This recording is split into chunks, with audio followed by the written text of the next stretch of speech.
अव्यक्त महावाक्यों का सार ज्ञान मोती। ओम शांति। आज हम जो ज्ञान मोती सुनेंगे उसमें बाप दादा विशेष 3 प्रकार के बच्चों की बात कर रहे हैं, लेकिन वो केवल ब्राह्मण नहीं है, बल्कि आज बाबा ने पांडव सेना के साथ साथ यादव सेना को भी याद किया है, जो पुरानी सृष्टि को परिवर्तन करने के निमित्त बनेंगे। और इसके साथ बाबा ने भक्तों को भी याद किया। बाबा ने सभी का पोता मेल सुनाया कि वर्तमान समय सभी की स्थिति कैसी है।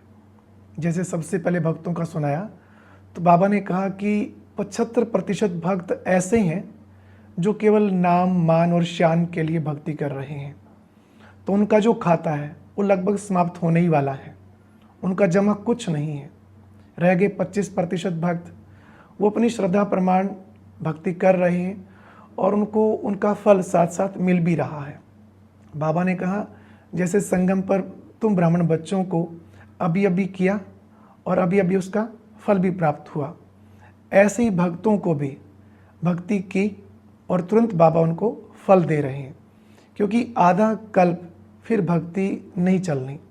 तो बाबा अभी सबका हिसाब चुकता कर रहे हैं, किसी का रखते नहीं है। हाँ, इतना फ़र्क है कि जो हम ब्राह्मण बाबा को याद करते, सेवा करते, उसका फल अभी भी मिलता और भविष्य के लिए जमा भी होता, लेकिन भक्तों का साथ साथ चुकतू हो रहा है। फिर बाबा ने इसका एक उदाहरण दिया।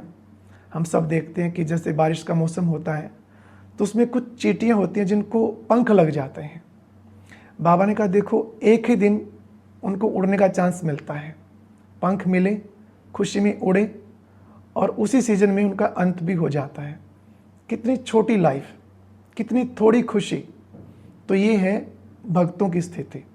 उसके बाद बाबा ने दूसरा समाचार यादवों का सुनाया। उनको हर बात में, हर कदम में प्रश्न उठते हैं। जो स्थिति बन रही है वर्तमान में, युद्ध की स्थिति बनती है बार बार, उनके मन में पहला क्वेश्चन ये उठता है कि आरंभ कौन करे, शुरुआत कौन करे, हम करें या वो करें। दूसरा प्रश्न ये उठता कि अब करें या फिर कभी करें, कुछ समय बाद करें। तीसरा प्रश्न ये उठता कि जो हम करेंगे उसका रिजल्ट क्या होगा।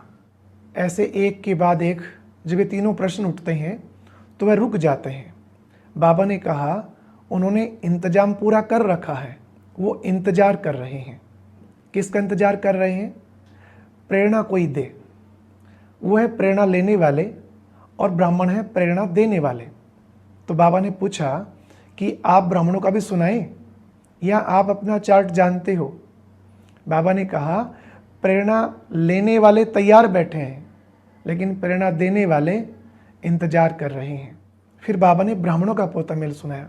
उसमें क्या देखा कि मेजॉरिटी के अंदर विश्व परिवर्तन की, विश्व कल्याण की शुभ भावना इमर्ज तो होती है, लेकिन चलते चलते कोई ना कोई रॉयल रूप की कामना उसको मर्ज कर देती है।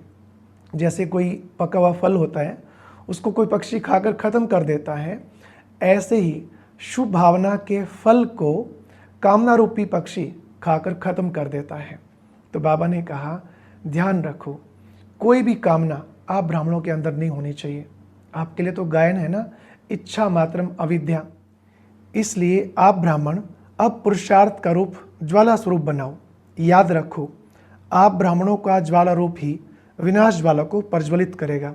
और लास्ट में बाबा ने फिर से यादवों को याद किया। बाबा ने कहा कि यादवों का कार्य तो संपन्न हुआ पड़ा है, बाकी है अब ब्राह्मणों का कार्य। तो अभी जल्दी से आप भी संपन्नता की ओर बढ़ो, क्योंकि यादव आपके कारण रुके हुए हैं। और अब यह एक बहुत अच्छी वीडियो भी जरूर देखें।